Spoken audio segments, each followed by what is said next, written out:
got in my way. 2008, I had lost an amazing job. I worked for a linen company outside of Connecticut. The main plant was in Brooklyn, New York. The owner of the company decided to sell the company. And in doing so, cost me my job. I lost it just like that.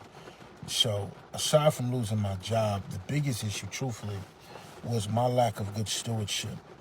I made a lot of money when I was working for this company. And I was young. I was in my 20s, and my thought process was, this well is never going to run dry. And so I didn't think to myself how important it would be to have a rainy day fund, to have a savings account.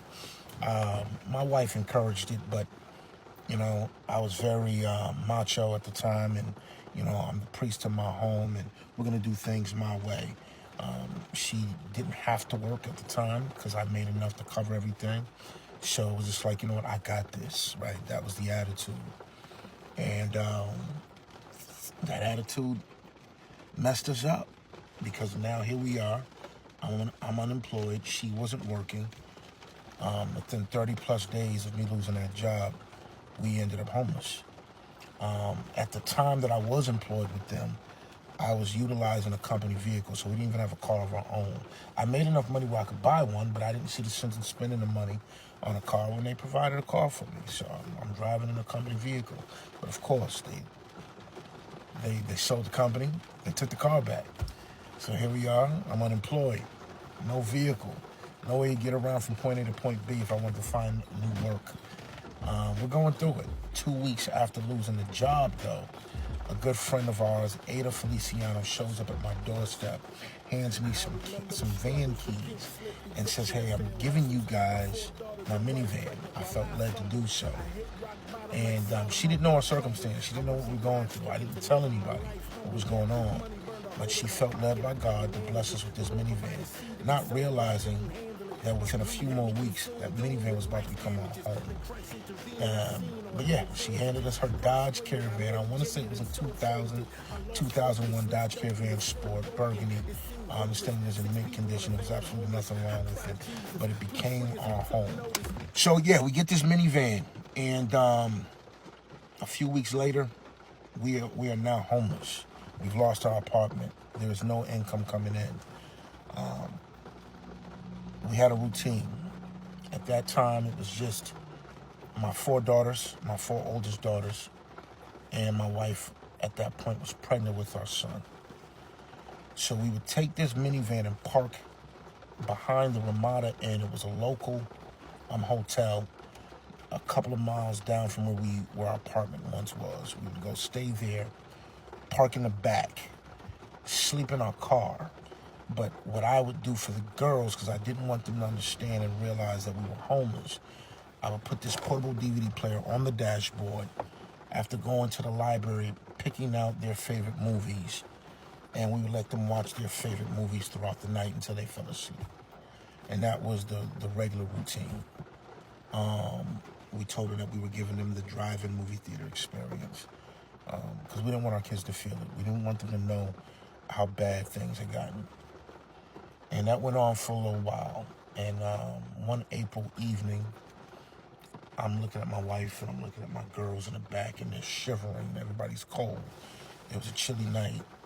And I realized that they're in this position because of me and my pride. And it's time that I swallow it and do the right thing.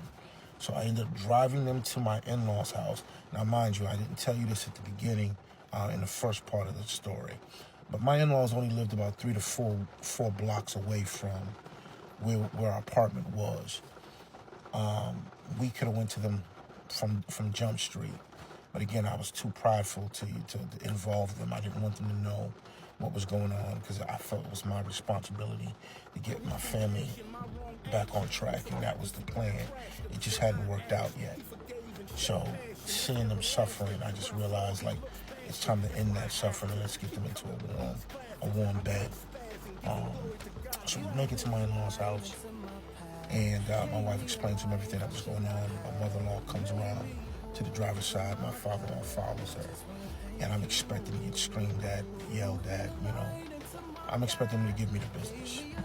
But instead, Evelyn, my mother-in-law, grabs me, hugs me, begins to cry, and starts to comfort me and assure me that it wasn't my fault and that God has got us and that we're going to get through this. And of course, I wept like a baby, right? But my pride still wouldn't allow me to do the right thing, which would have been to stay with my wife and kids at my in-laws until we got on our feet. But what I did do is I let my wife and kids stay with my in-laws. I wouldn't stay at a friend's house. My man William Acosta Jr.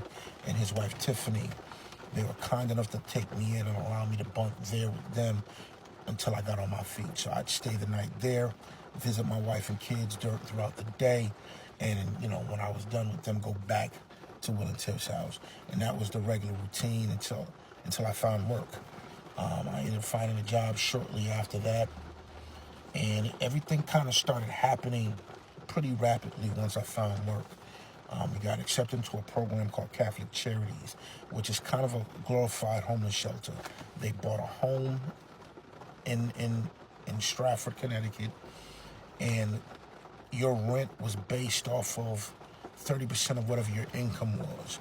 So you could only stay there for 2 years. They took 30% of your income to cover your rent, and a percentage of that got put away for you. So when your 2 years was up, there'd be a little nest egg for you to take to your next apartment, home, what have you. So when our 2 years was up, we got accepted into Stratford Housing Authority. We ended up staying there for about 11 years. And then from there, we ended up purchasing our home in 2020. So God took us from a place of being homeless to a homeless shelter, to housing, and then to owning our own home. You can't tell me God's grace is sufficient. You can't tell me that God isn't real. He showed up in every situation.